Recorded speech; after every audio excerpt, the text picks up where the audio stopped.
na lumapit sa Panginoon sa isang panalangin. Lord God, our Heavenly Father, once again, kaming mga anak mo ay narito, Panginoon, upang magpuri at sumamba sa inyo.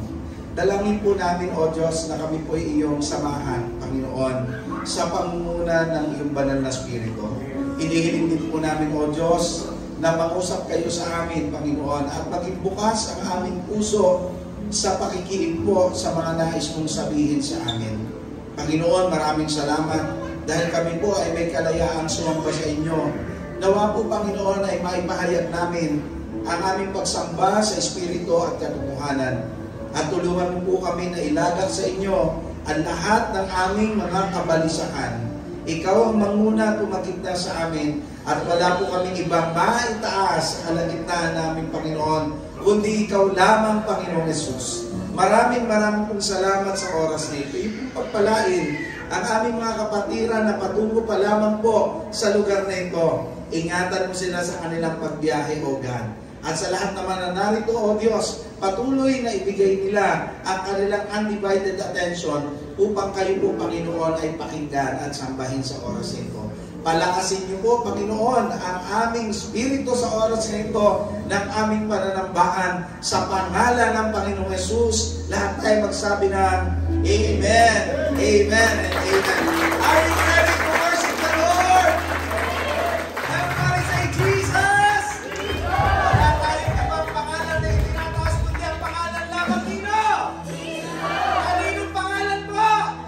Palakpakan po natin ang pangalan ng Jesus. Amen. Hallelujah. Praises to the Lord. In Psalms 150 verse 6, it says, "Let everything that has breath praise the Lord, praise the Lord." What does it mean to praise the Lord? According to the dictionary, Merriam-Webster, sabi dito, to glorify, especially by the attribution of perfections. Do you think God is perfect, church? Amen? Amen? So let's make this declaration. Gayahin niyo ako. Let everything that has breath praise the Lord. Praise the Lord. Mas mabilis. Let everything that has breath praise the Lord. Praise the Lord. Sabah. Let everything that has breath praise the Lord. Praise the Lord. Sabah. Let everything that has breath praise the Lord.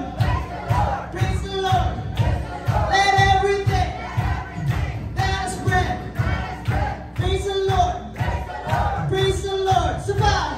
Let everything, come on church, that has breath praise the Lord. Praise the Lord.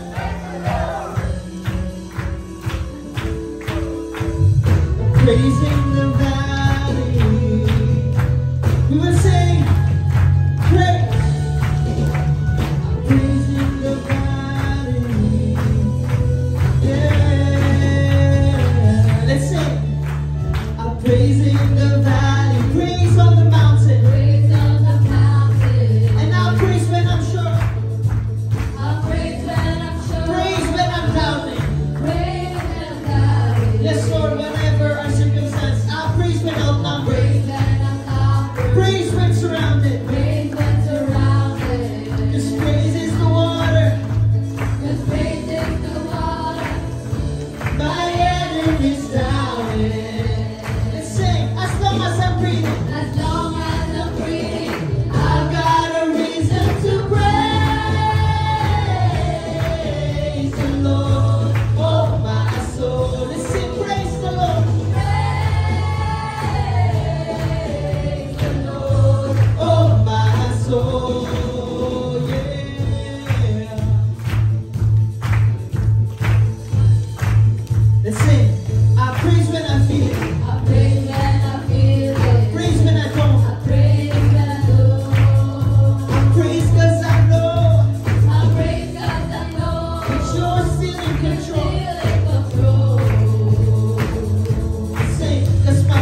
Praise 'cause you're sovereign.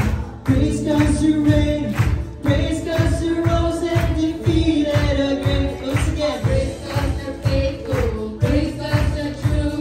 Praise 'cause there's nobody greater than you. I pray. Praise 'cause you're sovereign. Praise 'cause you reign. Praise 'cause you rose. Praise 'cause you rose and defeated the grave. I praise 'cause you're faithful. Praise 'cause you're true. Praise 'cause there's nobody. Let's praise the Lord. Praise the Lord. Oh my soul. Let's say once again, praise the Lord. Praise the Lord. Oh my soul. Let's give everything we got. Praise the Lord. Oh my soul. Sing praise. The Lord, oh my soul, I won't be quiet. I won't be quiet. My God is alive.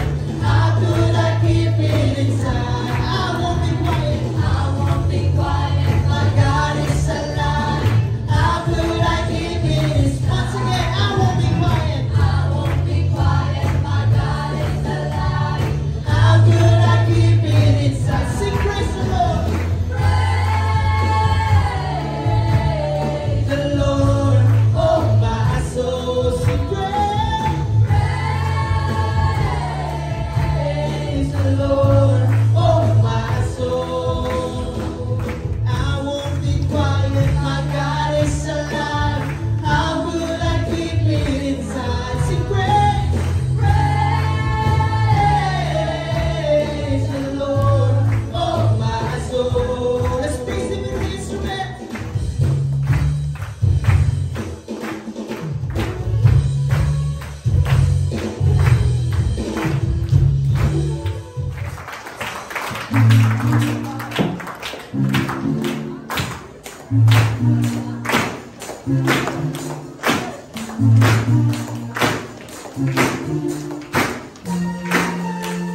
If you believe that this is the day, let's sing. It shines with hope and praise to the sky. With new mercy each day we're alive. Let your glory pour out, Jesus. Sing. There's a joy that overwhelms our soul, 'cause we know our God is in control. Overflow. Let your favor pour out, Jesus.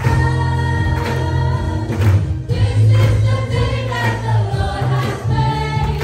We will rejoice and be glad in it. Sing, this is This the is day. the day that the Lord has made. We'll rejoice and be glad in Sing, it. we'll rejoice. We'll rejoice and be glad in it. There's a joy that overwhelms our soul, 'cause we know our God is in control. Overflow. Let your favor pour out, Jesus. Jesus. This is the day that the Lord has made. We will rejoice. We will rejoice and be glad in it. This is the day. This is the day that the Lord has made. We'll rejoice and be glad in it. We'll rejoice and be glad in it.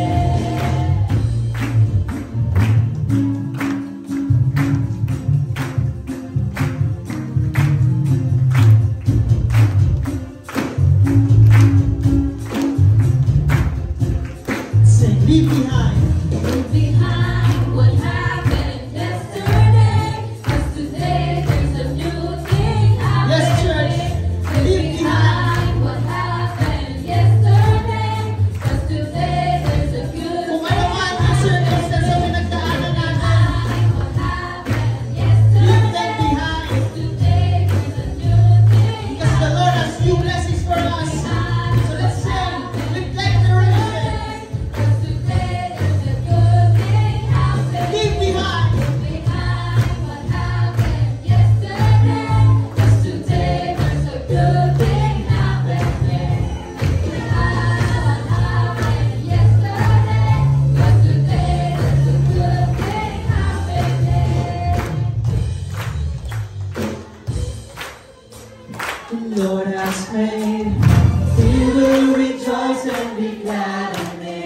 church. This is the day that the Lord has made. We'll rejoice and be glad in it. This is the day. We will rejoice. This is the day. We'll rejoice. Once again, we'll rejoice.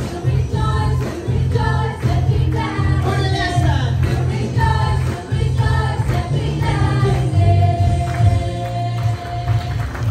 Yes, Lord. Hallelujah.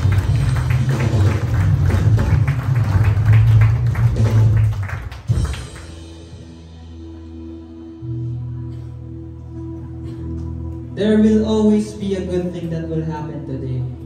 Because this is the Lord. This is the day that the Lord has made for us. And araw-araw yan napapatunayan ng Panginoon of how good He is. So this song, let's use this to talk to the Lord. Let's say each lyric sa Panginoon as if nandyan siya sa harapan mo.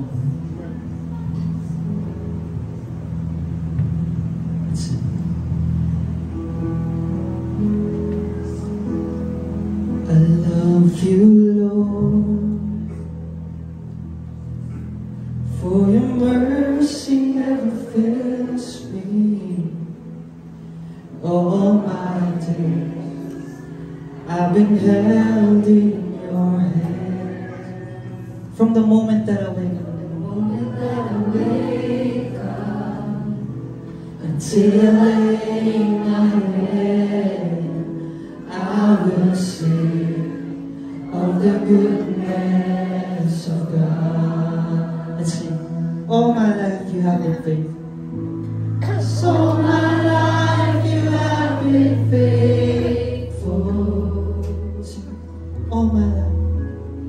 All my life you have been so good. In church, let's lift up our voices. Every breath that I am able, I will sing of the goodness of God. Amen. Sing. I love your voice.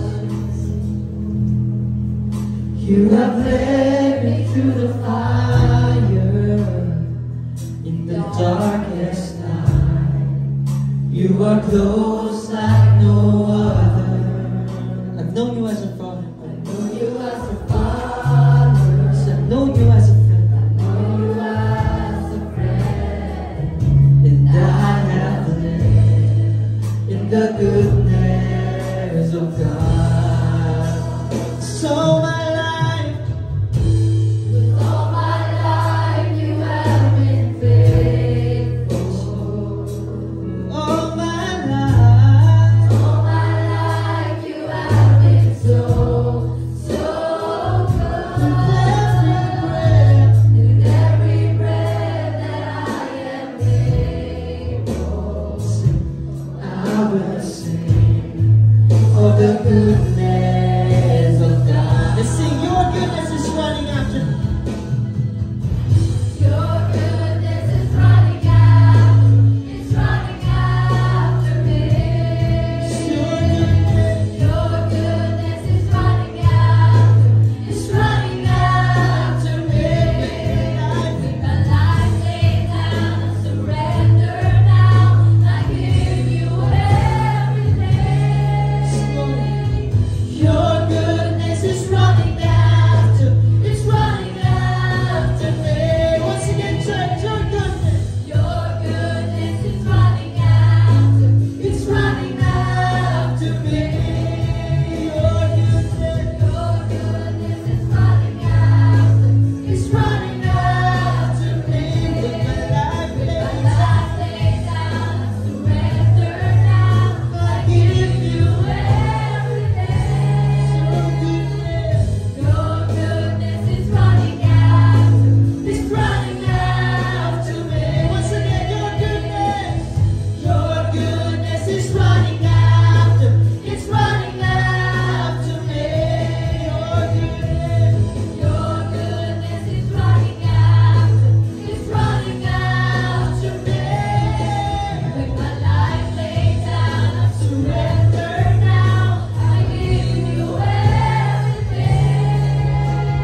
worthy of our breaths, Panginoon.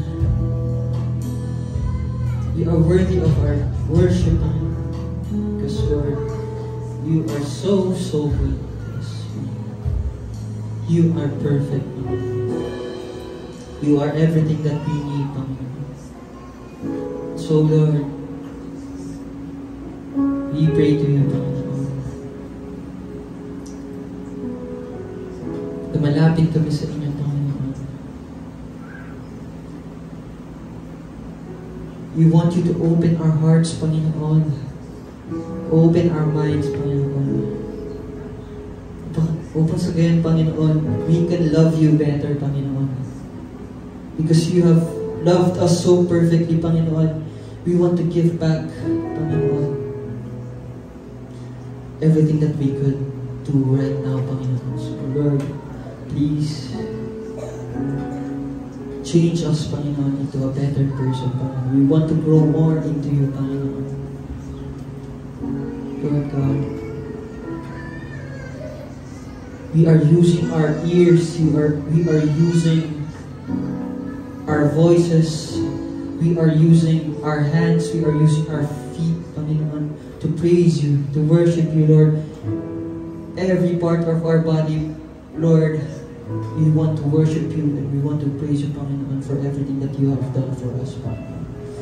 Now, Lord, we make a declaration today that this is the day that you have made for us, Lord, to grow.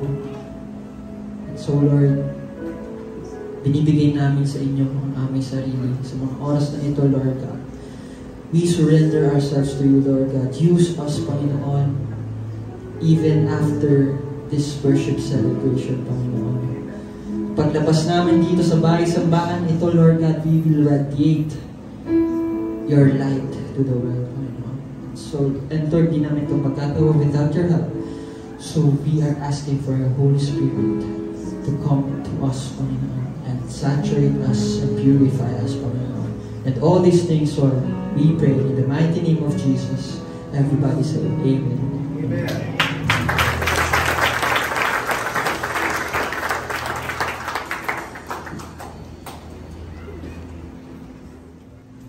Humiling tayo ng tawaran sa ating Panginoon upang tayo ay maging karapat-dapat at tumanggap ng kanyang simbolo ng kanyang katawan at dugo.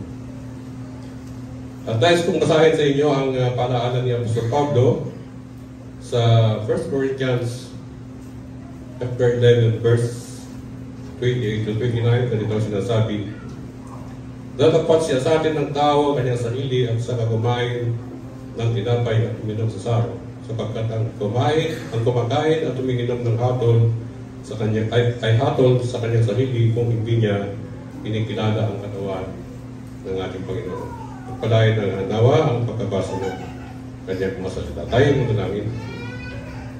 Heavenly Father, once again we come to you with a humble heart, to praise you, to worship you, and to thank you for all the good things that you have done to our life.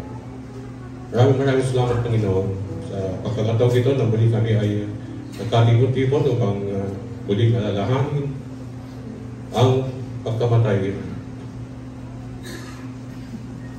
at pagka-resurrection ng aming Panginoon.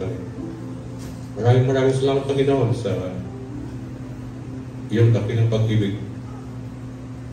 Na bagamat kami ay makasalanan, ay pinadama mo ang iyong pagmamahal, pag-ibig sa bawat isa. At sinugo ang iyong bugtong na anak. Upang siya ay magdusa, apuhin ang aming mga kasalanan at ialay ang kanyang sarili bilang kordero ng Diyos na iniaalay ang kanyang buhay upang kami ay napatawad sa aming mga kasalanan. Maraming salamat, Panginoong Jesus, dahil inapo mo ang aming kaparusahan na dapat kami ay magdusa. Sa oras nito ay aming nilalapit, Panginoon, ng aming sarili na umihiling ng kapatawaran sa aming mga kasalanan. Na patuloy kami nagkakamali, Panginoon. Kaya lumihiling muli kami ng kapatawaran ng aming mga kasalanan upang kami ba ay karapat-dapat na tumanggap ng simbolo ng iyong katawan at tubo. Pagpalain mo naman, Panginoon, ang bawat isa sa amin at iyon din pagpalain ang tinapay at saro na aming tatanggapin ng buong puso sa umagang ito. Maraming salamat po at ito ang aming dalangin in the name of Jesus. Amen. Amen.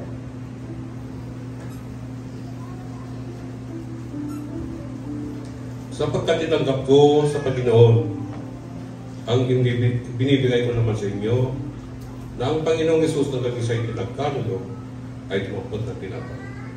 At nang siya'y makapagpasalamat ay kanyang pinagputol-putol at sinabi, ito ay aking katawan na pinagputol-putol dahil sa inyo, gawin niyo ito sa pag-alaala sa akin. Sabay-sabay natin kainin ang tinapay.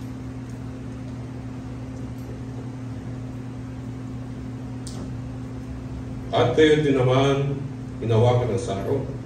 Pagkatapos ng makahapon na sinasabi, ang sarong ito ay siyang bagong tipan sa aking dugo. Gawin niyo ito sa tuwing kayo magsisinom sa pag-aalaala sa akin. Sabay-sabay natin inumin sa akin. Sapagkat sa tuwing halin ninyo ang tinapay na ito at inaman ninyo ang sarong, ay inihahayag ang pagkamatay ng Panginoon hanggang sa dumating siya. Pagpalain nawa ang pagkabasa ng kanya. Banal na salita.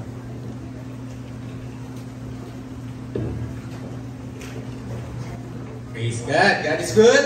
All the time. God is good. Saka po pala, meron pong pahabol sa pang special offering para po sa mga kababaihan, para po sa 4th quarter fellowship po sa Dorcas. At narito na naman tayo sa pagbibigay.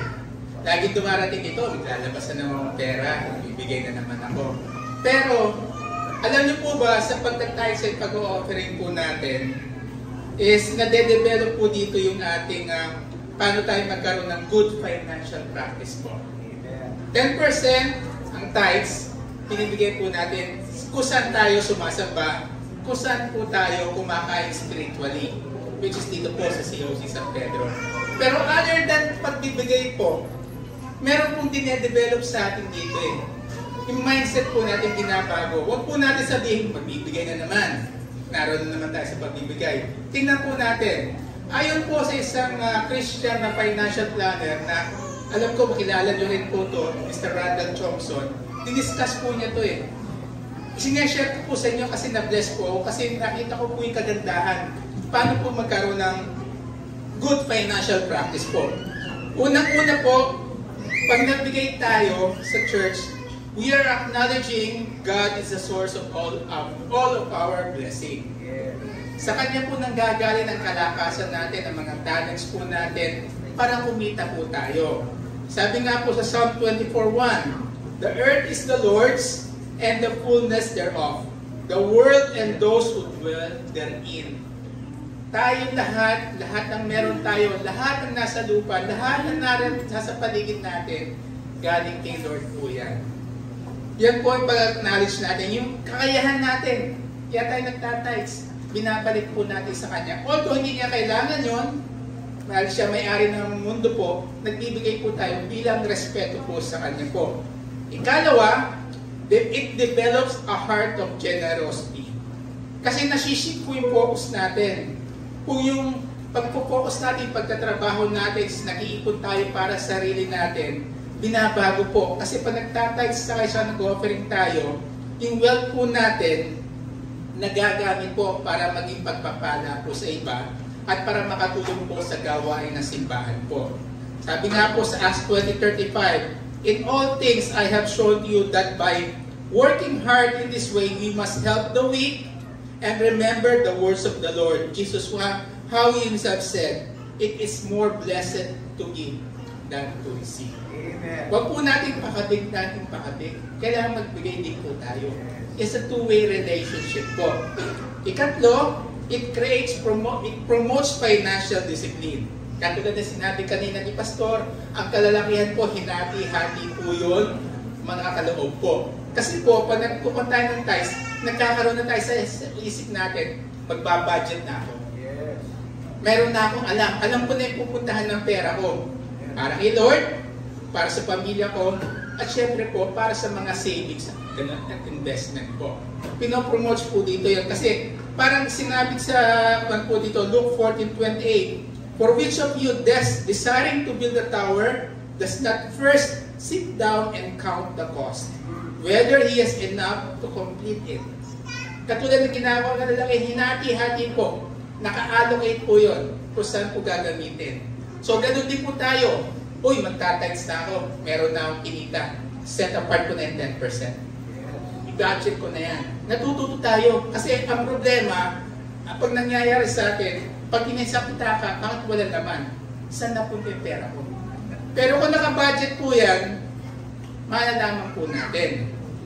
At kaapat, it invites God's blessing. He blesses those who give faithfully. Luke 6:38, give and it will be given to you. Good measure, pressed down, shaken together, running over, will be put into your lap.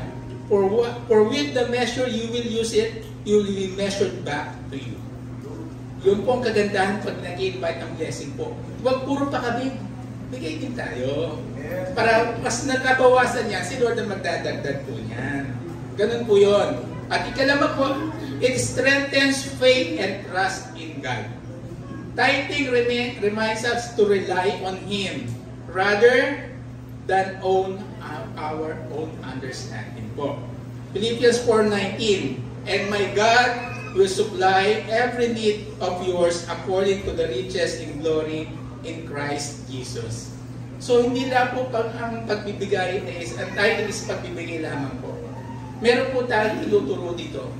Kaya hindi lang po yan isipin natin, bigaya na naman. Isipin po natin yung discipline na itinuturo sa atin po. Amen po? Amen. Let's pray. Amang nasa langit, Panginoon Diyos, salamat po sa opportunity na to, makapag-worship kami through our tithes and offering, Panginoon Diyos. Nawa po, kayo po magpala sa gawa ng kamay ng bawat sa narito.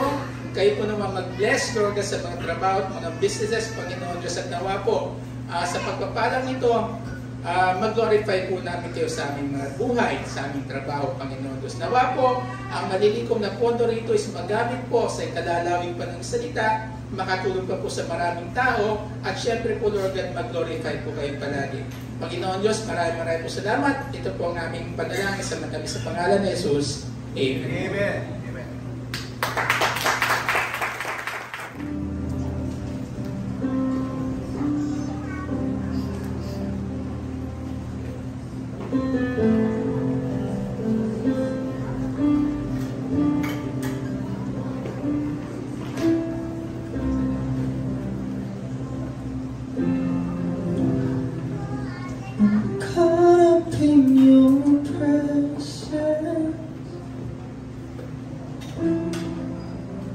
I just wanna sit here at your feet. I'm caught up in this holy moment. I never wanna leave. Oh, I'm not here for blessing, 'cause Jesus, you don't owe me anything more than anything that you can do. I just want you.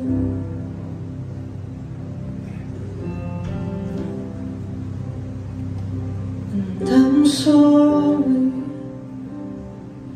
when I've just gone through the motions. I'm sorry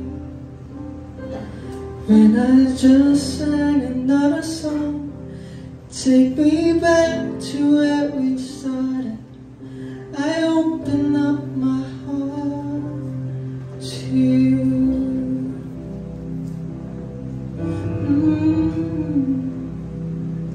And I'm sorry when I've gone with my agenda. I'm sorry when I forget that you're enough. Take me back to where we started. I open up my heart to you. 'Cause I'm caught up in your presence. I just wanna sit here at your feet, caught up in this holy moment. I never wanna leave. Oh, I'm not here for blessings, 'cause Jesus, you don't owe me anything more than anything that you can do. I just want you.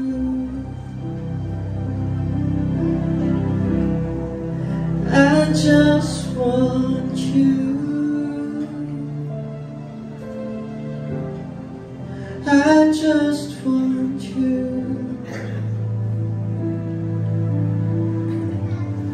I just want you. I just want you. I just want you and nothing else, and nothing else, nothing else will do. I just want you and nothing else, and nothing else, nothing else will do. I just want you, nothing else,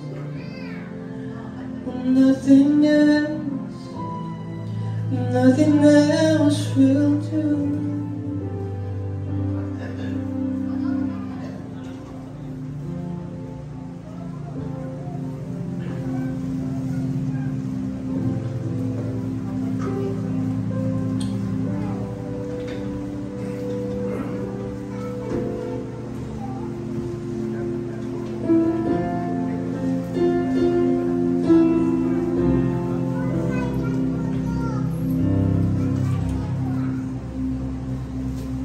Caught up in your presence,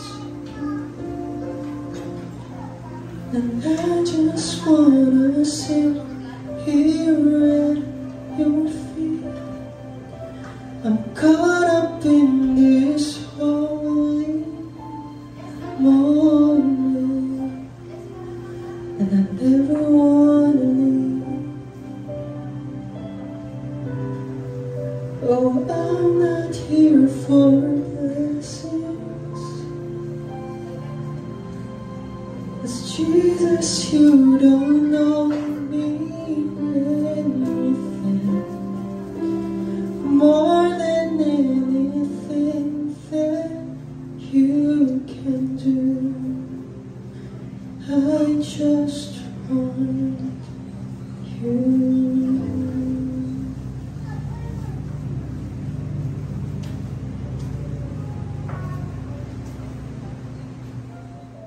One, two, three. Hallelujah! Palakpakan natin ang Panginoon. Woo! Praise God. Are you blessed? Yes. You want more? Yes. And this is the third expression. Take note of this. This is what we call singing praises. When we sing praises to God, the words of our mouth are reminding our flesh of the goodness of our God. Kapag umaawit po tayo, pinaaalalahanan tayo ng mga awitin na yan Pinaaalalahanan ng ating laman, ang ating pagkatao na makalaman ng kabutihan ng Diyos. And again, kapag may problema at may pinagdadaanan tayo, you sing praises to God. Because in Ephesians chapter 5 verse 19 it says, singing psalms and hymns and spiritual songs among yourselves and making music to the Lord in your hearts. So when we sing songs, it's also the time na ang Diyos nakikinig at sumasabay sa atin. Really, Pastor? Yeah! Unahan muna po natin yung singing praises with music. Sa Hebrew word, yan po yung zamar. Okay? Singing praises with music means zamar, which is composed of 3 characters in Hebrew. Ano-ano yan? Sayen. First word. Yan po yan. Yung sayen, ibig sabihin ay sword or to cut. Tama? The second word is what we call mem, which means life or water. The third letter used for zamar is rest. Yan po yun, yung head. So dito, ang drawing ay head, no? Na rest. Okay? Yan po yung letter rest, no? Na ang ibig po sabihin ay head, indicating something first or greater or leading. Okay? So when we zamar, okay, punta na tayo dito. When we zamar or praise with instruments, our music is like a sword giving life to everyone who hears you. That's why in Psalms 150 it says, let everything that has breath or life or zamar the Lord. Now doon sa Psalms 118 verse 13, I want you to take note of this. Thou pushest me hard and I nearly fell, but the Lord helped me. The Lord is my strength and my song. And He has become my salvation. Now sa Hebrew word, ang nakalagay po dyan sa Psalms 118 verse 13-14, ang word na ginamit dyan ay Yahweh Zamar. Na ang ibig po sabihin ay God's singing. Okay? God's singing. Sabi ng isang rabbi, that God sang a song to David to cut away his Yetzer Hara or evil inclination. When God sang to David and David sang to God in harmony as their voices blended, the enemy could no longer overcome David with temptation. Kaya kapag umaawit ka rito, ang Diyos na kikiawit sa iyo, hindi ka ma-overcome ng tukso o ng iyong laman. Kaya pala ang sarap ng umaawit. Eh lalo pa with instrument po tayo. Eh di lalo ka lang, di ba? Alam mo, yung tinatawag po nating ano rito, yung tinatawag po nating sayen, no? Kinakat niya, pinuputol niya yung anumang mga bagay na hadlang para yung life dumaloy sa atin. Wow!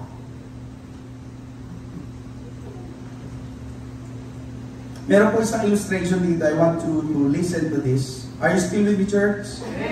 There is an old rabbinical story na ipinapaliwanag po ito. There was a girl who loved to sing praises to God. Okay? But her voice was so out of tune and horrible, the people in the village forced her to sing alone in the forest. Sintonado. Sino po rito ang mga sintonado? Umamin na po. Amen. So, saan daw po pinapupunta mga sintonado ayon sa kwento? Sa gubat.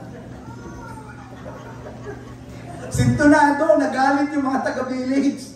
Masakit sa tenga. Pinapunta sa gubat. Now, another girl had a beautiful voice and blessed the village with her praises to God. But she would not sing because of her sorrow over her father's death. Maganda ang boses niya, na kapag ginagamit niya sa Panginoon, kaaya-aya, kaya lang, hindi niya nga ginagamit. Bakit? Kasi punong-puno siya ng kalungkutan. Siguro ang daming problema nito, no? Sino po dito ang maraming problema? Okay, praise God. Sino po dito yung hindi makakanta kasi maraming problema? Pupunta sa church, malungkot, pinakakanta, sabi ng worship leader, pumalakpak po tayo, ganun lang, diba? Umawit po tayo, yung katabi niya, talagang to, tindak siya, ganun lang, tinitignan pa niya, bakit? Anong meron? Itong babae ito, ang ganda-ganda ng boses, pero hindi niya ginagamit para purihin ng Diyos. Sobra po siyang nabibigatan sa pinagdadaanan. Tanong ko po, kayo po ba may mga pinagdadaanan din? At dahil sa pinagdadaanan nyo, hindi nyo makuha ng umawit sa Panginoon? So, dahil sa sobrang kalungkutan nitong babae nito, hindi naman siya pinaalis, pero siya po ang kusang umalis. She ran off to the forest to be alone. Now, while in the forest, she heard this awful, horrible noise in the distance. So, dalawa na silang nasa gubat. Natinig niya yung nagpupuri sa Panginoon na sintunado. Natinig po niya. So, she realized it was the girl trying to sing praises to God. Now, this grief-stricken girl was so disturbed because of this horrible noise na nadidinig niya. And so, ang ginawa po niya, she began to sing the praises to God in proper tune. Yung isa wala sa tono, siya naman yung puso niya wala sa tono. Nung nadinig niya yung wala sa tono, unti-unti po, inawit niya yung inaawit para para magkaroon ng tamang tono. She began to sing in proper tune. Now, before long, the girl with the horrible voice began to follow this girl's lead, and she soon began to sing in harmony with her. Nagtagpo sila. Nung magtagpo po yung dalawa, isang sintonado na tama yung tono ng hangarin ng puso, at isang maganda ang boses, pero sablay ang tono ng puso. Nang magtagpo po sila, tinuruan po ngayon ng marunong kumanta yung pong sintonado, habang yung sintonado naman tinuruan yung puso ng isa. And so, anong resulta? Harmony.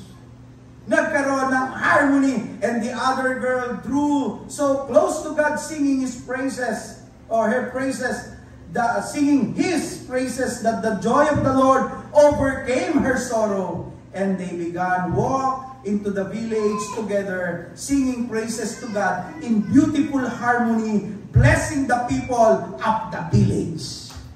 Wow! What's the point? What's the point, mga kapatid?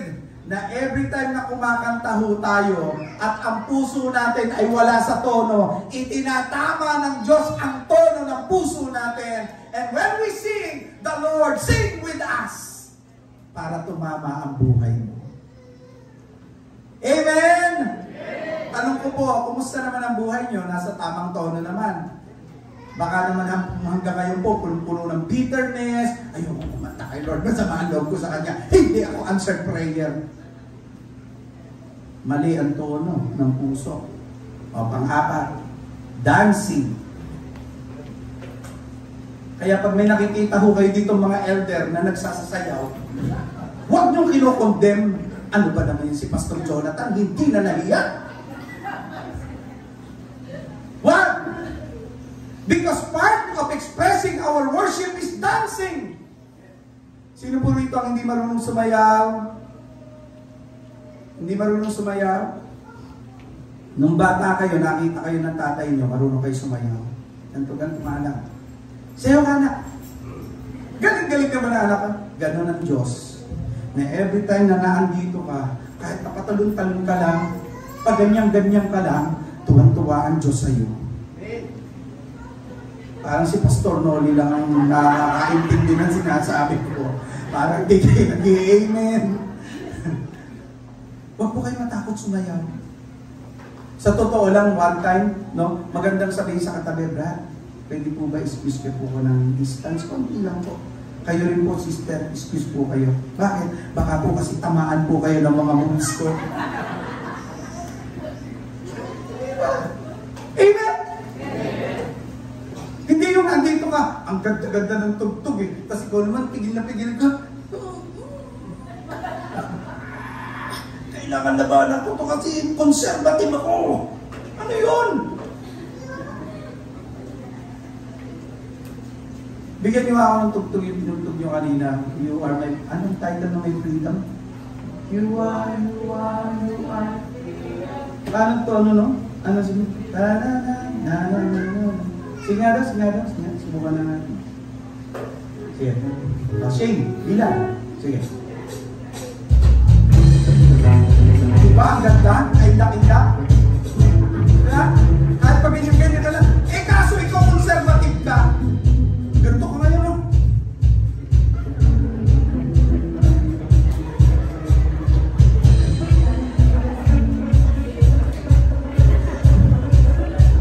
Huwag mo na pigilan!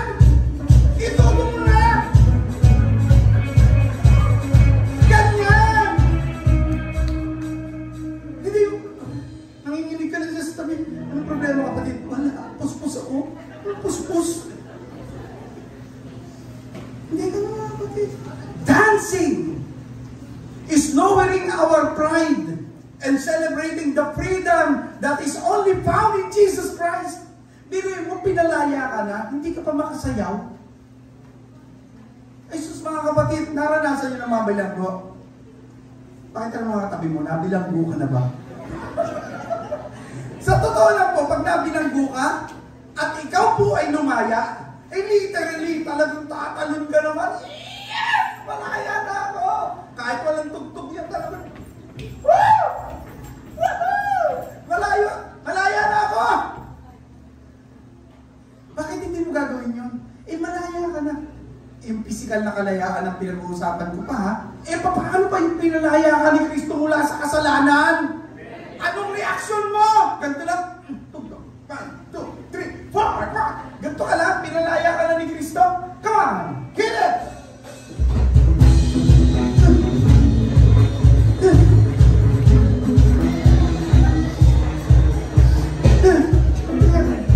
Dapat pinalaya ka ni Kristo. Ganito.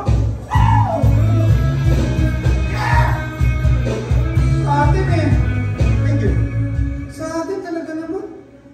Iba, tinitignan pa yung katabi. Anong problema mo? Palakpak na palakpak. Tanong ka pa. Naalala niyo, yung word po dito na ginamit is shaval. Hinihingal ako. Sa Psalms, doon sa Psalms 30 verse 11 to 12, sabi rito, you have turned my mourning into joyful dancing. You have taken away my cloth of mourning and clothed me with joy, that I might sing praises to you and not be silent. O Lord my God, I will give thanks to you forever. Now, doon sa Psalms 149, sabi doon, let them praise His name in dance. Let them sing praises unto Him with the timbre and the harp. Dancing, mga kapatid. Shaval.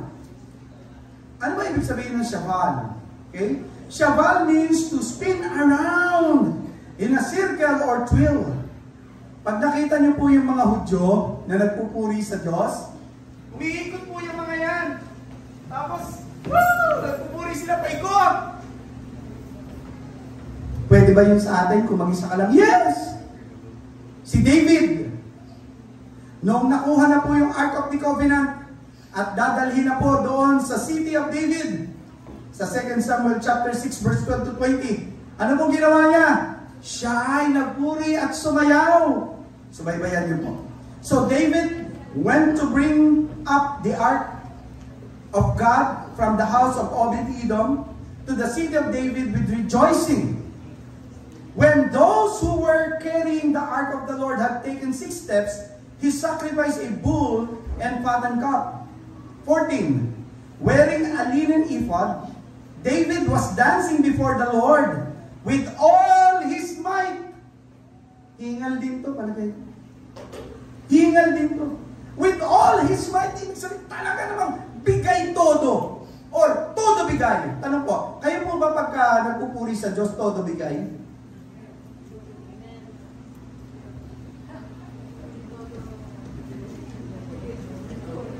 O todo pigil?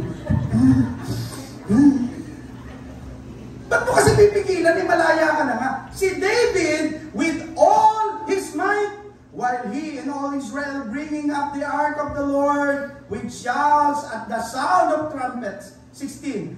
As the ark of the covenant was entering the city of David, Michal, daughter of Saul, watched from a window. Si Michal, yung anak ni Saul. Asawa to ni David eh. Pinanonood niya yung asawa niyang hari. And when she saw King David leaping and dancing before the Lord, she despised him in her heart. Namuhi siya. Kayo po ba pag may nakikita kayo nagpupuri sa Panginoon, nakakaramdam kayo ng ganon? Kayo si Michal ng makabagong panahon. She despised her. She despised him. She despised the king. Verse 17, they brought the ark of the Lord and set it in its place inside the tent that David had pitched for it. And David sacrificed burnt offering, fellowship offerings before the Lord. After he had finished sacrificing the burnt offerings, fellowship offerings, he blessed the people in the name of the Lord Almighty. Then he gave a loaf of bread, a cake of dates, and a cake of raisins to each person in the whole crowd of Israel, both men and women. And all the people went to their homes. When David returned home to bless his household. Nung umuwi na siya, bakit? Para i-bless yung household niya. Michal, the daughter of Saul, came out to meet him and said, "How the king of Israel has distinguished himself today, going around half naked in full view of the slaves girl of his servants, as any vulgar fellow would." Kapatid, this is my last point. This is my last point. Oftentimes we miss out on the presence of God because of our preference of God.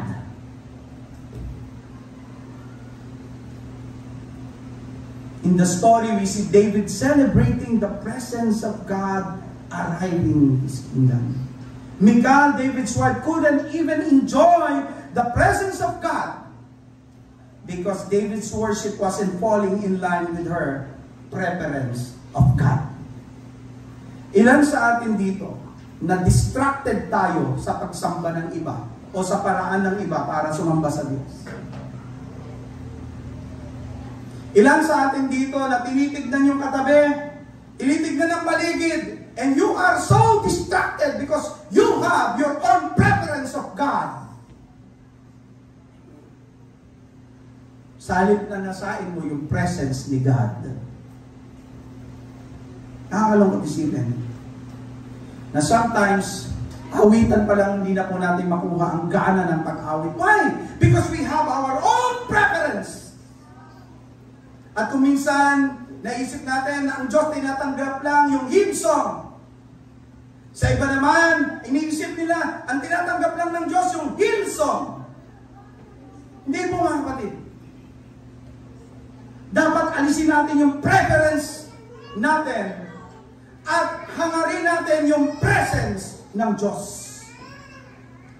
Alam mo, magiging tapat ako sa inyo. Pag ang ating praise and worship nagpapaawit, may mga awitin sila kung minsan hindi solve ang inyong lingkod. Pero alam niyo po ba, sinusuko ko sa Diyos yun.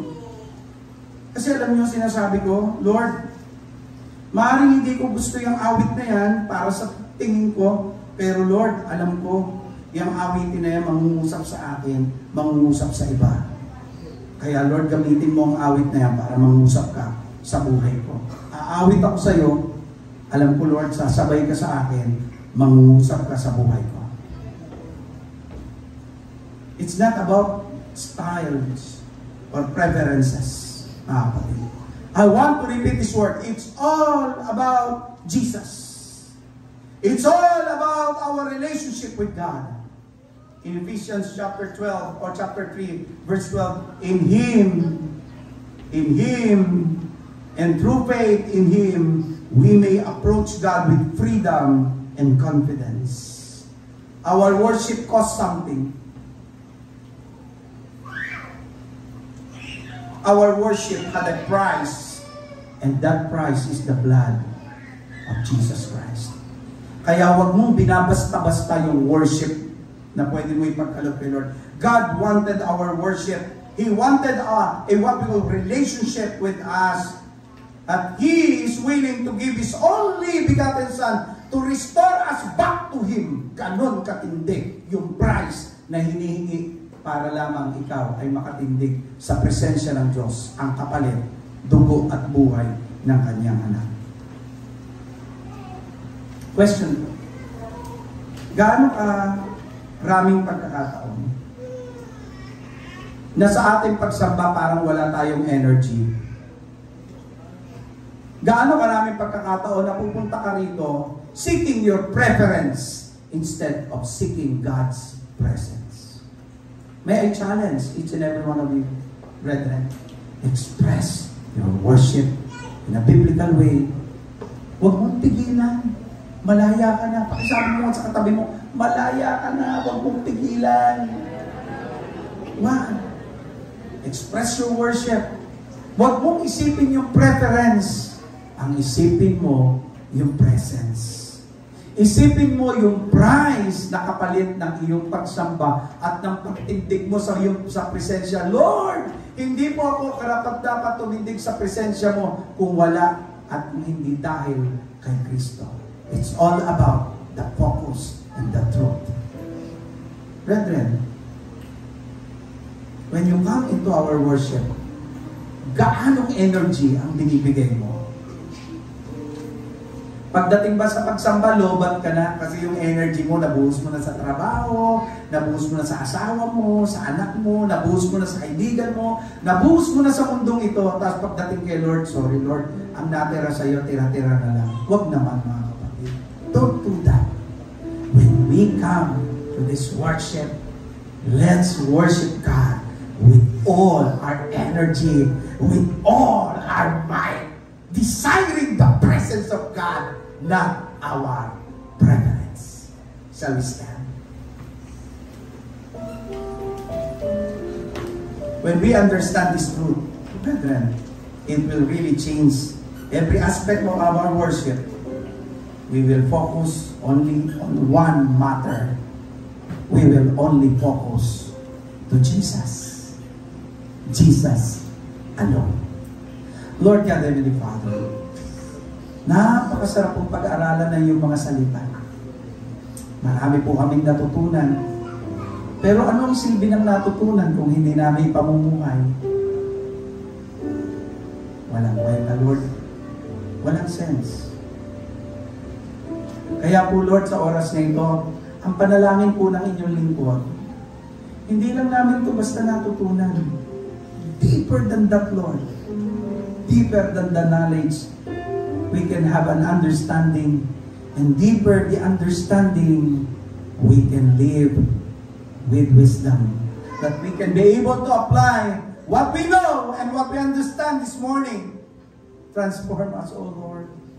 Matindi ang binayad mo, makatindig lang kami sa presensya mo, O God. Lagi namin maunawaan, worship is not about us, it's not about instruments, it's not about the mic, it's not about the place, it's all about you, Jesus. It's all about you, Jesus. Yun lamang at wala nang iba.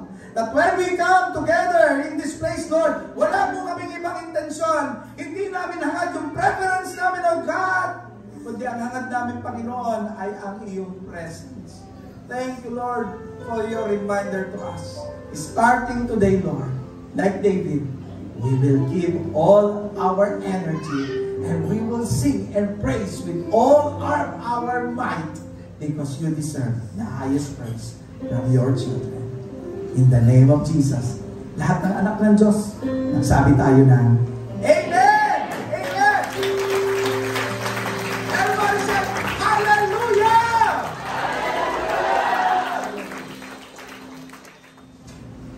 Sing this, church.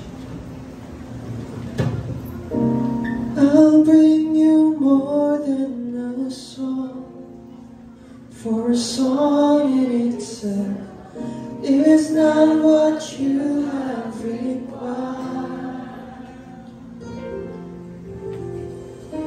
You search much deeper within.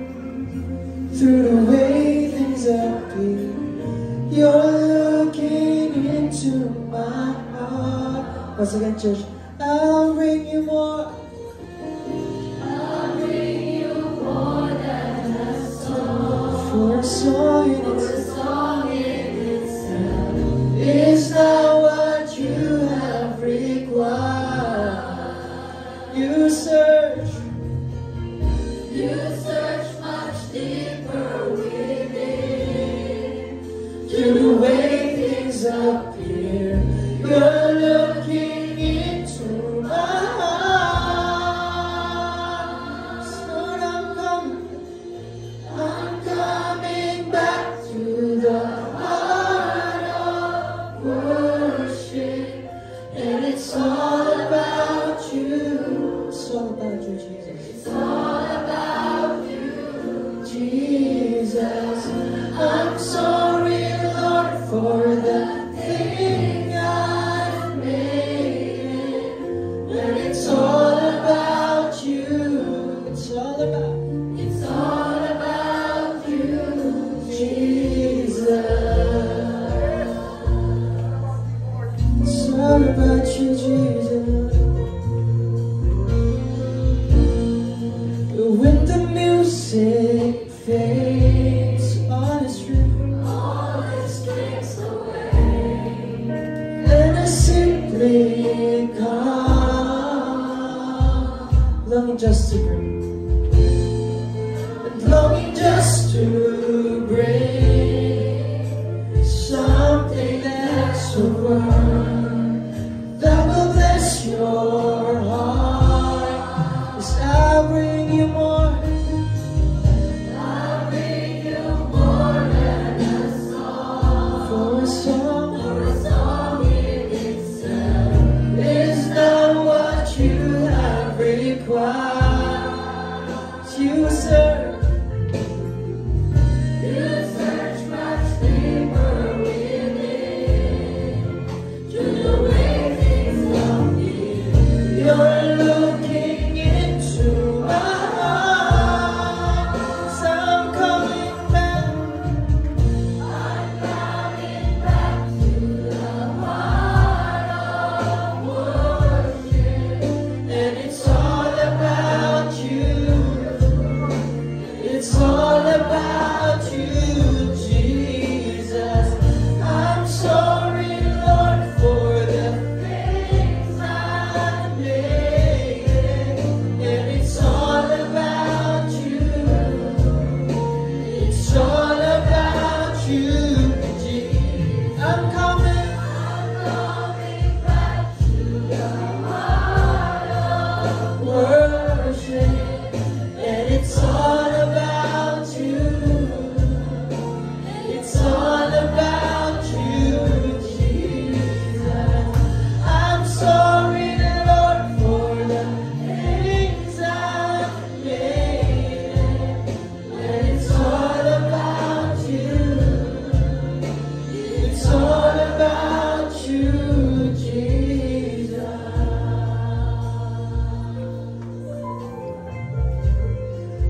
So God,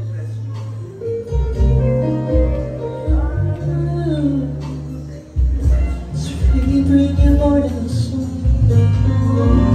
I'll bring you more than a song. Bring you more than a song. More than a song. Sing. I'll bring you more than a song. I'll bring you more than a song. It's more than a song.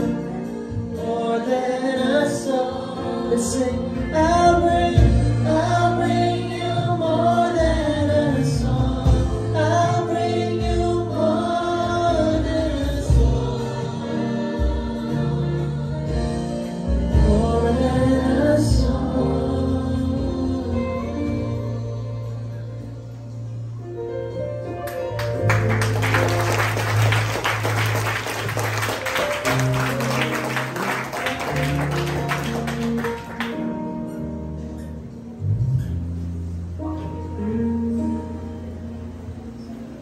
Patuloy po tayo lumapit sa Panginoon. Ama namin Diyos, Diyos mo na bang makapangyarihan sa lahat.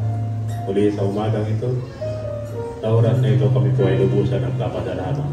Sapagkat pinaunawa niyo sa amin, ano na salita mo na nagbibigay ng buhay. Ang pagsamba na marapang ikaw ay bigyan ng kalwalhatian sa pamamagitan ng mga awiting makalangit. Sa oras na ito, ipinasabalamat namin na kung paano ipinahayag mo sa oras na ito ng aming mga katawan, ang aming katawan ay gamitin sa pagpuri mula sa aming mga paa hanggang sa aming mga kamay, aming puso't isipan, na tanging ikaw lamang ang marapat na sambahin, itaas at iwalatin ang iyong dakilang pangalan. Sapagkat kung paano sa lahat ng aming mga pangangailangan o Diyos na buhay, hindi nyo kami pinakukulang. Sa lahat ng mga pagsubok, ikaw ang Panginoon nagbigay ng katagumpayan. At sa lahat ng aming paruroonan, sa lahat ng aming mga pinupuntahan, sa lahat ng mga problema namin, ikaw ang nagbigay ng lunas, ikaw ang nagbigay ng liwanag. Kaya marapat ka lamang purihin naman. At sa oras na ito, nais po namin hingi ng kapatawaran ng aming mga kasalanan. Sa pagkatunay nga po na sa oras-oras, sa bawat araw, kami nagkakasala sa iyong banal na harapan. Na kung minsan ay kami naging hindi karapat-dapat sa iyong dakilang pangalan. Ngunit salamat sapagkat ikaw ay Diyos ng pag-ibig. Hinihingi po namin ang kapatawaran ng mga kasalanan. At sa oras na ito, sa aming pong paghiwa-hiwalay, muli namin ipinagkatiwala ang bawat sa amin na kami ay iyong samahan sa aming mga lakad, sa aming hanap buhay. Ikaw ang bigay kalakasan, ikaw ang bigay ng katalinuhan sa bawat isa sa amin. At aming pong patuloy na lalapit ang pamilya ng bawat isa sa amin, na patuloy nyo po kami pagpalain, patuloy nyo kami bigyan ng kalakasan sa aming katawan lupa. At inihiling ko namin sa iyo, Ama, sa oras nito, ang lahat ng mga may karamdaman sa pamamagitan ng iyong dakilang kamay ng mga pangyarihan, ibuhin niyo po ang bawat isa upang ang kanila pong panalangin ayon sa iyong kalooban ay makamit nila ang kanila pong hinihiling. Ang lahat ng ito ay ang pinagpasalamat sa matamis na pangalan ni Jesus.